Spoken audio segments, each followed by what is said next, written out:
Stop buying fertilizer. What's already in your kitchen trash can feed your garden better and for free. Here's proof, and exactly how to use it without burning a single plant.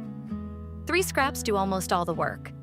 Banana peels for potassium, eggshells for calcium, and coffee grounds for nitrogen. Each one feeds something different, so you're not just tossing random trash at your plants, you're matching the scrap to the deficiency. I'll give you the exact recipe and dose for each, plus the one mistake that undoes all of it. Here's the full list, and it costs nothing extra. Banana peels, eggshells, used coffee grounds, a couple of glass jars or a bucket, water, and a fine strainer. That's it. No blender required, though it speeds things up. Step 1, the banana peel feed for potassium and phosphorus. Chop 2 or 3 peels and drop them into a jar with 2 to 4 liters of water. Let it soak for up to 2 weeks at room temperature, out of direct sun. Strain out the peel and water your plant with the liquid once a week. This is a favorite for tomatoes, potatoes, roses, and fruiting plants, because banana peel carries real potassium and phosphorus, the nutrients behind strong roots and good fruit set.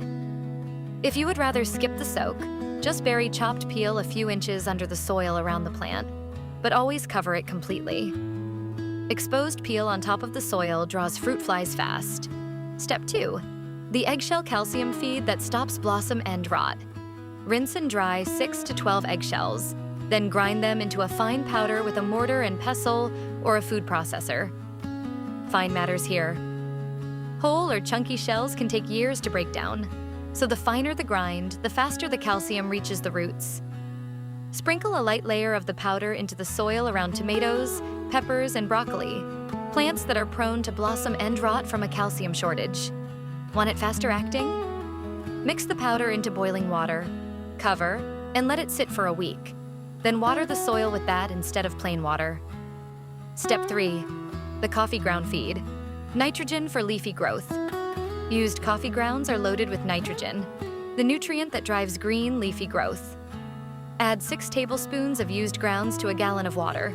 Let it sit overnight, then strain and water it in. Do this once every couple of months, not every week. Coffee grounds are best for acid-loving plants. Azaleas, blueberries, and hydrangeas that you want to turn a deeper blue. If you use grounds straight on the soil instead of as a liquid, keep the layer thin. A thick, wet mat of grounds can actually crust over and block water and air from reaching the roots. One more tool worth knowing: Epsom salt for magnesium deficiency. If your tomato or pepper leaves are yellowing between the veins while the veins stay green, that is usually a magnesium shortage, not a disease. Dissolve 2 tablespoons of Epsom salt into 4 liters of water and spray it on the leaves, or water it into the soil. You will usually see greener growth within a couple of weeks. This one is for a specific problem, not a weekly routine. Here is what sinks most people.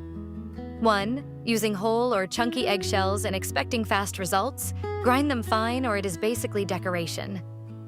2. Piling fresh coffee grounds on thick that crusts over and suffocates roots. 3. Leaving banana peel exposed on top of the soil, bury it or strain it. 4. Treating every plant the same. Acid lovers want the coffee, fruiting plants want the banana peel, and not every plant needs all 3. 5. Skipping dilution. These are feeds, not miracle cures, and too much of any of them can actually stress the plant. Save what you are about to throw away tonight, and your garden will notice the difference in a few weeks. Subscribe for more gardening how-tos, and the full guide is on our blog.